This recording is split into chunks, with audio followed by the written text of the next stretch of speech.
It happened that in the olden times there was a girl named Gretel who liked nothing better than to eat.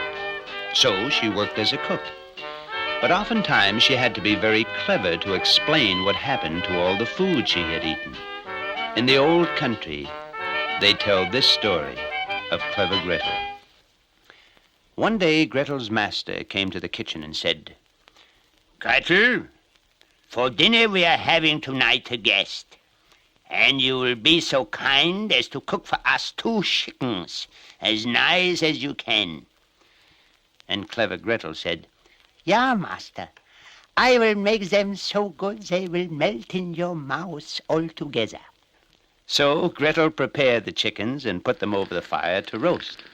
And soon they were getting nicely brown. And Gretel called, "Master, the time to eat the chickens is almost now already, because after in a few minutes they will be cooked so much and they will not taste well together all in your mouth." And the master said, "Ach, the guest is late. I myself will run out and get him." And away he went out the door. Now, sitting alone by the fire and basting the chickens with butter, Gretel began to get extremely hungry. Oh, my goodness. Oh, what wonderful chickens. Gee, what I never saw such beautiful chickens in my whole life. Look at the way they look. I cannot stand to look at them altogether. Oh, what lovely chickens. Phew. It's a shame nobody should taste them before they cook too long and spoil the whole juiciness from them. And what if the master can't find the guest even? And deciding that, she cut off a chicken wing and quickly ate it. Then she turned the chicken to baste it some more. I really don't know what is the matter. It doesn't look right to me. It's what we say here, cockeyed. It's all lopsided. And she cut off the other wing and ate that one quickly as well. But now Gretel had to turn the chicken again. And as she ladled more butter on the golden skin, she said hungrily, "Oh, so juicy, so juicy. And by the time my master returns, it may be drier than a bone. And that wouldn't be right for the chicken." So she ate the whole chicken. While she was still smacking her lips and licking her fingers, she began to take pity on the second chicken, naturally. And she said, "Well, what is right for one is right also for the other one. Where one is, there should be the other be too, one where that one is." And so she seized the other chicken and ate every single bit of it. As she finished the second chicken, the master came hurrying in. "Gretel," he said, "the guest will be here in just one moment, and I will go and make sharp the knife for carving all the chickens right here." At that very moment, the guest knocked at the door. And Clever Gretel hurried to open it, and before he could even step inside, she whispered, "Run away. Run away, because something terrible is happening what they are planning inside. Do you know what is happening inside? My master is planning to cut off your ears. Listen, do you hear? He makes sharp the whole knife to cut off your ears, both of them ears." Well, you can well imagine how this frightened the guest. He pulled his cap down over his precious ears and fled with his coattails streaming out behind him. Then Gretel hastened to the dining room and said to her master, "Well, master, a fine kind of guest you invited here to dinner." "What do you mean?" he asked. "Well, he just grabs the chickens that I cook so nicely, worked so hard, and is now running away with them." "What?" bellowed the master, "with both of them? With my chicken also?"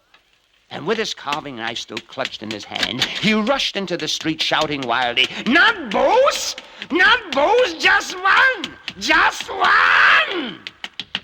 But the frightened guest only ran faster because, of course, he thought the master was asking for just one ear. And Clever Gretel stood in the doorway saying, my, my, my, my. And she smoothed her apron and smiled and went back to the kitchen to look for some dessert.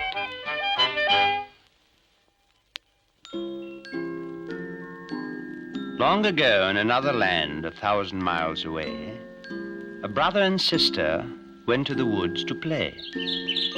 And as they played, they came upon an old enchanted well, all overgrown with vines and moss.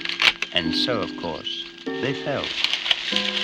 The well was deep, the sides were steep, and down they dropped, until they reached the bottom, and into the water plopped. Now here there lived a Nixie, a lazy water elf, who laughed and said, "You'll do the work I used to do myself."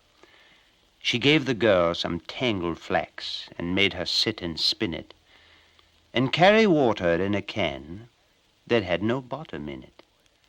She gave the boy a heavy axe, as dull as it could be, and made him chop her kindling from the very hardest tree. She fed them sour dumplings, but only one a day, and the boy said to his sister, "We'll have to run away. Let's leave on Sunday morning, when the Nixie goes to church. Then we'll be gone an hour before she starts to search." And so they ran away. And of course the Nixie was furious when she returned, and she angrily set out to look for them. From afar she caught sight of the runaway two, and she took up the chase as a Nixie can do, by taking great strides that covered great stretches, while shrieking, "Come back here, you ungrateful wretches!" But the girl dropped a brush which had magical bristles that surrounded the Nixie with acres of thistles, and the boy dropped a comb that was magical too, and its teeth became thorns. But the Nixie came through. Then the sister dropped a mirror, the most magical of all, and it grew into a mountain range, so shiny, smooth, and tall, and so slippery that the Nixie couldn't climb the glassy side, for she slipped each time she tried to take her giant Nixie stride. Then the mountains grew much steeper, really quite remarkably, and for every forward step she took, the Nixie slid back 3. So the children escaped. And the Nixie? Well, why, the more she tried to climb, the more she slipped and slid and fell, and finally went tumbling down and landed in her well.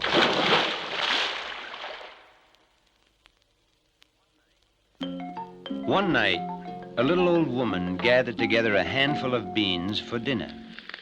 To make the coals in her fireplace burn brightly, she tossed a bundle of straw on them. Then she put the beans in a pot to simmer. But one of the beans dropped out of her hand, one of the straws slid out of the bundle, and one of the coals rolled out of the fire. And all 3 lay together on the hearth, watching sadly while their comrades cooked.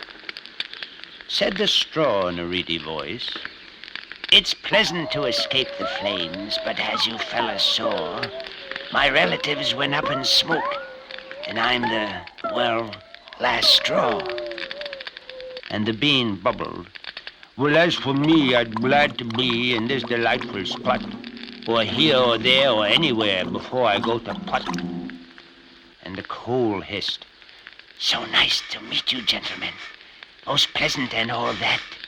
But don't you think that we could find a cooler place to chat?"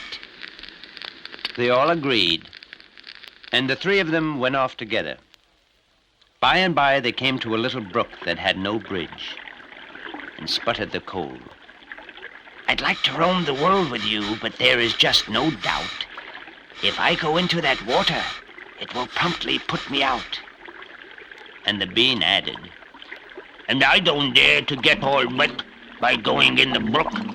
For as you know, we beans are soaked before we set to cook." But the straw said eagerly, Fear not, O Bean, and you, friend Cole. There is a way, you see. I'll stretch myself from shore to shore, and you can cross on me. And the straw stretched himself across the stream, just like a tiny bridge. The coal was the first to use the straw bridge. He started out bravely enough, but halfway over he looked down at the water, shuddered, and stopped. And at the place where he stood, the poor straw smoldered, smoked, and broke in half. And down went the straw and coal into the water. Safe on shore, the Bean watched sadly and said, A straw and coal will never mix, no matter how they try. Like fire and ice, or cats and mice, or hungry folks and I. That's rather funny, he thought, and laughed. Hungry folks and I. That's very funny.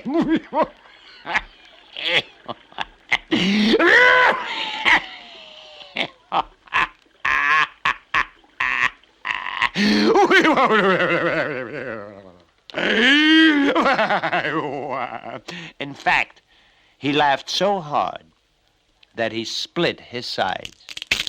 But luckily, at that very moment, a tailor happened to be passing by. And he ran over just in time and sewed the Bean back together again. But in his haste, he used black thread.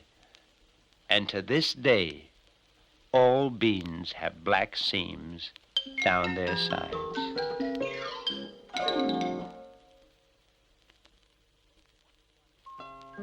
Once upon a time, there was a poor widow who had 2 daughters, and she called them Snow White and Rose Red, because they were just like the flowers that bloomed on 2 rose bushes that stood in front of their little cottage.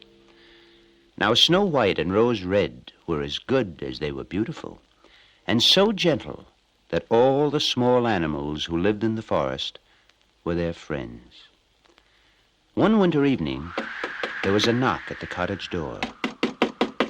"Open the door, Rose Red," said the mother. "Perhaps that's a traveler who needs shelter from the snow." So Rose Red opened the door, and there stood a great black bear. "Mother!" Rose Red cried out in fear. But the bear said, "Don't be afraid. I won't harm you. I'm simply half frozen, and I would like to come in and get warm." "Poor bear," said the mother. "Come in and lie down by the fire, but be careful not to burn your coat." "Come, Snow White and Rose Red. The bear won't hurt us." So shyly the girls came near. "How do you do, sir?" said Snow White. "May I help you with your coat?" And she took a broom and swept the snow from the bear's fur. "You're very kind to an old bear," he said, and stretched out in front of the fire, growled comfortably, and went to sleep. The next night the bear was back again, and the next, and the next, and soon he was part of the family. But at last spring came, and one morning the bear said, "Now I must leave. It is time to go into the woods and guard my treasure. Once the sun has warmed the earth, the dwarfs come up out of their holes and steal gold and jewels and anything else they can find." So Snow White and Rose Red said goodbye very sadly, and the bear went away, deep into the forest. One day, soon afterwards, the girls were out in the woods, and while they were there, they saw a tiny man with an old, wrinkled face and a beard that was longer than his whole body. The tip of his beard was caught under a fallen tree, and he was hopping and jumping in rage. "Stop standing there stupidly staring," sputtered the little man. "Do something, you skinny, scrawny, scraggly skin and skeleton scarecrows." "Of course," said Rose Red politely. "We'll try to pull you free. and they tugged as hard as they could. But the beard was caught too tightly, and they couldn't get him free. "Oh, you feeble-fingered, fat-headed, fumbling females," roared the little man. "You wicked, weak-witted woodworms! Can't you think of anything better?" "Don't be impatient," said Snow White gently. "I have thought of something better." And pulling her scissors out of her pocket, she snipped off the end of his beard. Well, the instant he was free, he grabbed a sack of gold that he had set beside the tree and marched away without one single word of thanks. A few days later, Snow White and Rose Red went out to catch some fish. "There's the dwarf," said Snow White as they approached the pond. "There he is." And it was. And again, he was leaping about wildly. "If you're not careful," Rose Red called, "you'll fall in and get soaked." "Careful!" screeched the little man. "Be careful! Oh, you big-bodied, beetle-browed, bird-brained, blind baboon! Can't you see that a fish has caught my beard and is trying to pull me in?" "Oh, dear," said Snow White, reaching for her scissors. "I guess I'll just have to..." And she snipped off another tiny piece of beard and freed the dwarf. "Why, you bumbling, beard-butchering barber! Wasn't it enough to cut off the end of my beard without taking the middle part too?" And as he said that, he snatched up a bag of pearls and stamped away. Just then the girls heard a great flapping of wings, and ahead of them a giant eagle swooped down and seized the dwarf. "Oh, we must save him," Rose Red cried. And they grabbed the little man and held him tight, beating at the bird with their fists until at last he gave up and flew away. "Oh, dear," said Snow White. "That was almost the end of you." Why, you've torn my best coat, and that's almost as bad, you raggedy, rascally, rose-red wretch." Suddenly, there was a low growl, and a great black bear appeared. The dwarf was terrified. "Don't eat me, bear. I'm just a tiny, tasteless, tough old dwarf. Take these lovely little ladies instead." But the bear gave the dwarf a single swat with his paw, and the little man sailed way over the pond and out of sight. And where he had stood lay a glittering heap of gold and jewels. The girls started to run away, but the bear called after them. "Stop, Snow White and Rose Red. Don't be afraid." "Why, it's our bear," said Snow White, and she ran to him and kissed him. And the heap of jewels flowed over the bear, and the rough coat fell away, and the bear became a handsome prince. "I've been under the spell of the wicked dwarf," he said, "but you kissed me and set me free. But if you will not marry me, Snow White, I would rather be a bear again." But Snow White did marry the prince, and Rose Red married his brother, and the mother came to live with them all. And the rose trees that had stood before the cottage now stood before the palace, and forever bloomed with beautiful flowers, Snow White and Rose Red.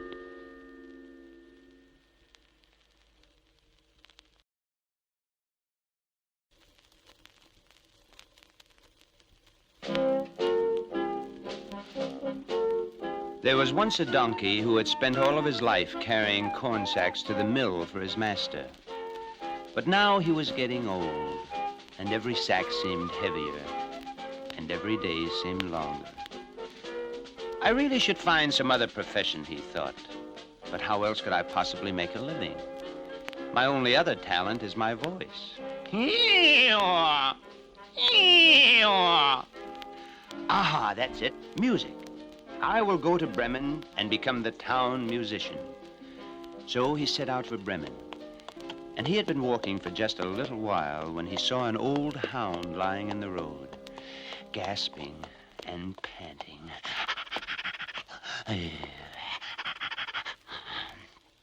"Hello, old fellow," he said.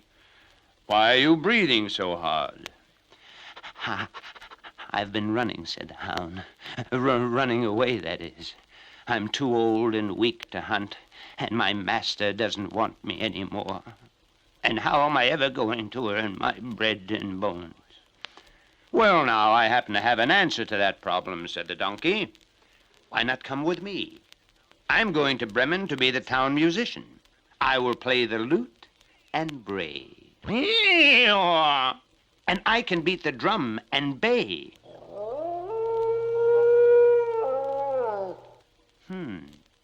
Not bad. I will go with you." So the two musicians went on toward Bremen. They hadn't been long on the road when they met a cat sitting on the path. And his face was as long as a rainy week, and his whiskers were drooping and trembling. There, old shaver," said the donkey. "Don't cry. Nothing can be that bad." "Oh, can't it, though?" wailed the cat. "I used to be the best mouse catcher in the country, but now I'm too old and can only sit by the fire. What am I to do? Where am I to go?" "Come with us to Bremen," said the donkey. "You're a born serenader, and we'll make a rousing trio." "Who, me? Me? Meow?" Well, perhaps it would work. Let's try it. So the trio continued on toward Bremen. Soon the animals came to a farmyard, and on the gate sat a rooster, crowing with all his might. "Now that," said the donkey, "is a truly magnificent crow." "I am singing my heart out," said the rooster, "while I still can. I have just heard the farmer's wife say that tomorrow I go into the soup kettle. This is my last crow, but it will be my best." "How fine it is to meet a musician who takes pride in his work," said the donkey. "But why stay here and make soup when you can come with us and make music?" Happily, the rooster agreed, and the four friends went on together toward Bremen. When evening came, they decided to stop and look for a place to spend the night. The rooster flew to the top of a tree, and in a moment called down, "There's a light up ahead." They soon saw that the light came from a window in a house. The donkey tiptoed up to it and looked in. "What do you see?" asked the rooster. "What do I see? I see a room filled with riches, a table covered with good things to eat, and sitting at the table, a band of robbers. Well, perhaps we can earn our supper here. Let us think." So the musicians worked out a plan. The donkey went back to the window and put his 4 feet up on the sill. The hound jumped up on the donkey's back, and the cat leaped up on the dog, and the rooster perched on the cat's head. Then the donkey rapped the sill with his hoof. At the very first note of the town musicians of Bremen, the robbers screamed in fright, leaped to their feet, and ran out into the forest. The 4 minstrels agreed that their performance had certainly earned them some supper, so they went into the house, sat down at the table, and ate as if they might never see another meal. Then they carefully put out the light, and each found the sleeping place that suited him best. The donkey stretched out on some straw in the backyard, the hound curled up behind the door, the cat lay on the hearth, and the rooster flew to the rafters of the roof, and soon they were all sound asleep. Meanwhile, the robbers were huddled out in the forest, but when it was past midnight, they crept in closer to the house. We were foolish to be so frightened, said the leader. We can't leave our house and our treasures just because we heard a noise. No matter how horrible it was, we can't leave our house. And he bravely ordered one of his men to go back and investigate. The robber tiptoed back to the house and slid in the front door. It was dark and silent inside. By the hearth, he saw what he thought were 2 live coals, and quietly he reached over to light them. But suddenly, the coals were the glistening eyes of the cat, who flew into the robber's face, spitting and scratching. "Help!" cried the robber, and ran for the back door, but the hound leaped up and bit his leg. "Help! Help!" he cried again, and ran out into the yard, but here the donkey gave him a hearty kick, and the rooster, jumping up and down in the rafters, crowed at the top of his lungs. The robber ran back to his leader as fast as he could. "There's a dreadful witch sitting on the hearth," he said, "and she spat at me and scratched me, and by the door stands a man with a knife, and he stabbed me, and in the yard lies a black monster, and he beat me with a club, and on the roof is the judge, and he roared, 'Caught the rascal, did you? We must never go back again.'" And they never did. But the house suited the 4 musicians so well that they never left it, not even to go to Bremen. And they lived there happily for all the rest of their lives.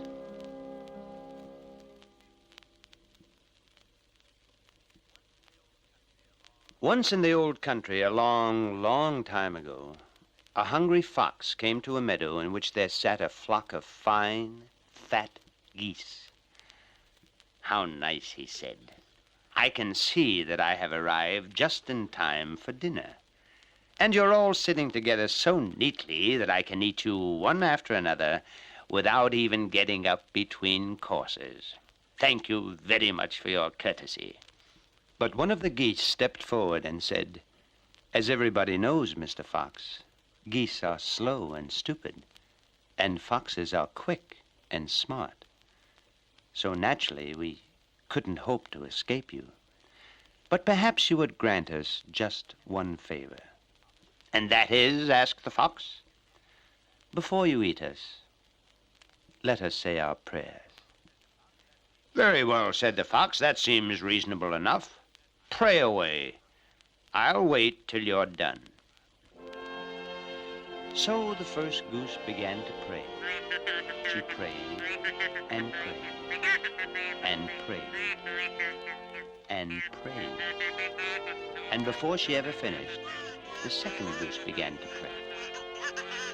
And she prayed and prayed and prayed and prayed. And then the third began, and then the fourth.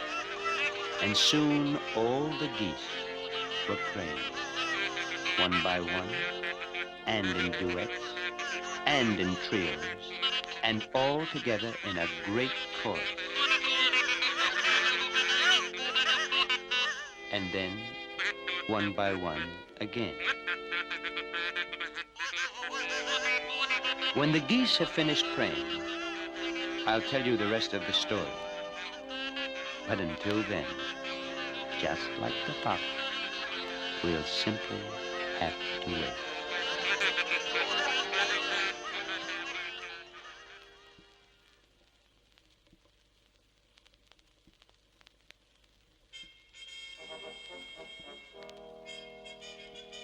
Once in a faraway land, there was a very, very poor man who had a very beautiful daughter.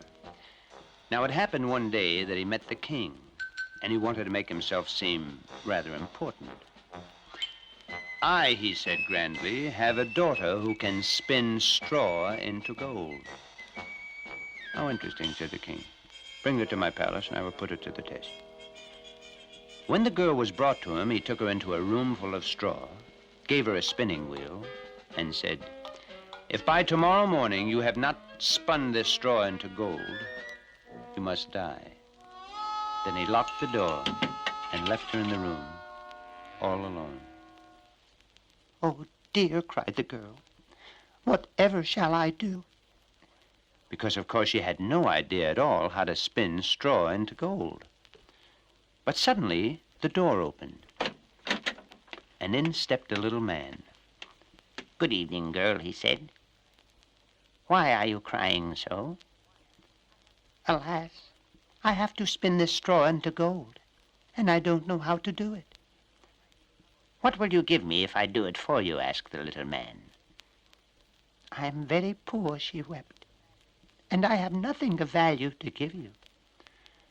Well, then, said the little man, will you promise to give me your first child if you should become queen? Queen, thought the girl. Me? I'll never become queen.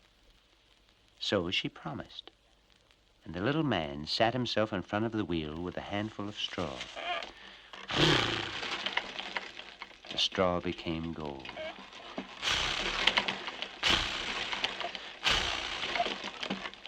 He worked until daybreak, and by then all the straw was spun, and the room was full of gold. Early in the morning, the king came, and when he saw the gold, he could hardly believe his eyes.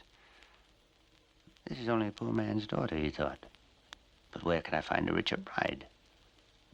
And he said to the girl, you shall be my queen. So they were married, and a year later they had a beautiful child. When the young queen's baby was exactly 1 week old, the strange little man suddenly appeared in her room. Now, he said, you must give me what you promised. Oh, no. Anything else, cried the queen. Take all my riches, but leave me my child. And she wept and moaned and begged, and finally he said, very well. I will give you 3 days.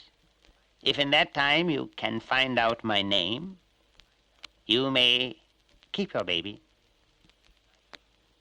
During the night, the queen lay awake, trying to remember all the names she had ever heard. And when the little man came the next day, she began.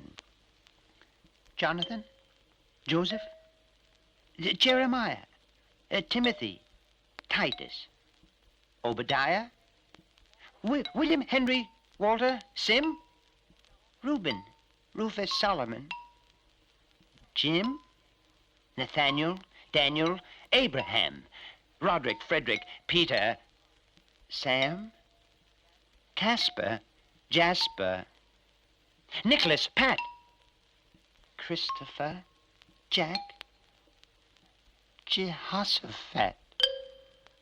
No, no, no, no, no. At last she had said all the names she knew, and the little man laughed and went away. That night, the queen sent a messenger out to discover every unusual name that anyone in the countryside knew of. And the next day, she had another long list. Xavier, Xerxes, Zittleby, Zorch. But the little man said, no, no, no, no. And again, he went away. And again, the queen sent her messenger out. But when he came back on the last morning, he said, not another name have I been able to find, Your Majesty.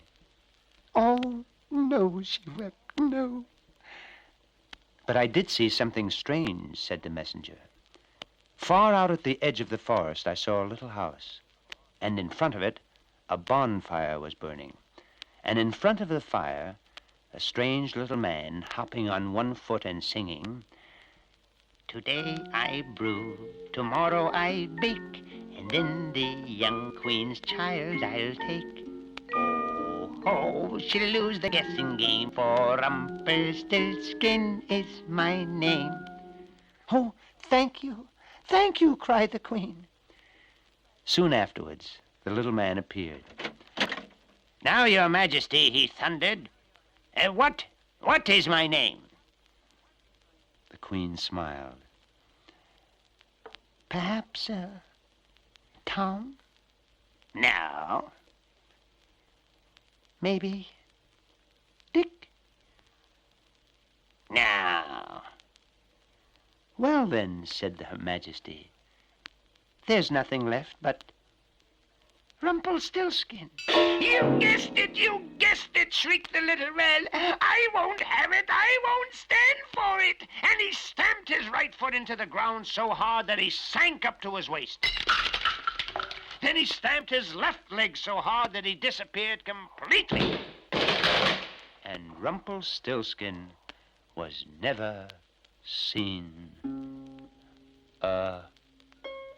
again.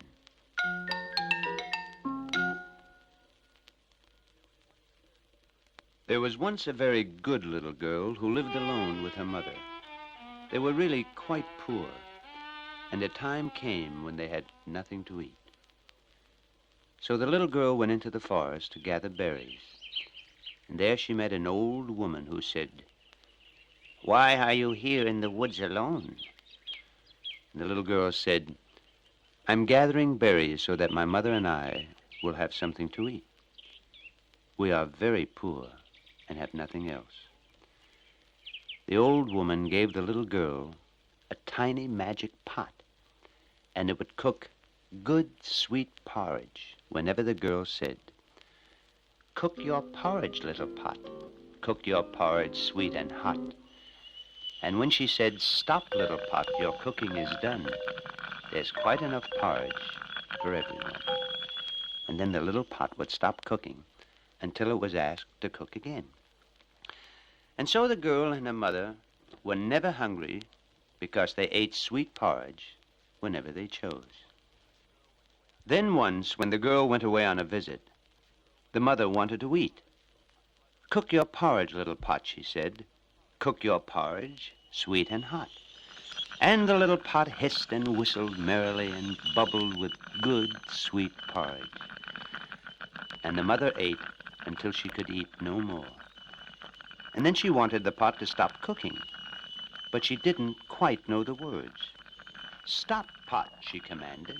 But the little pot hissed and whistled merrily and kept bubbling with good, sweet porridge.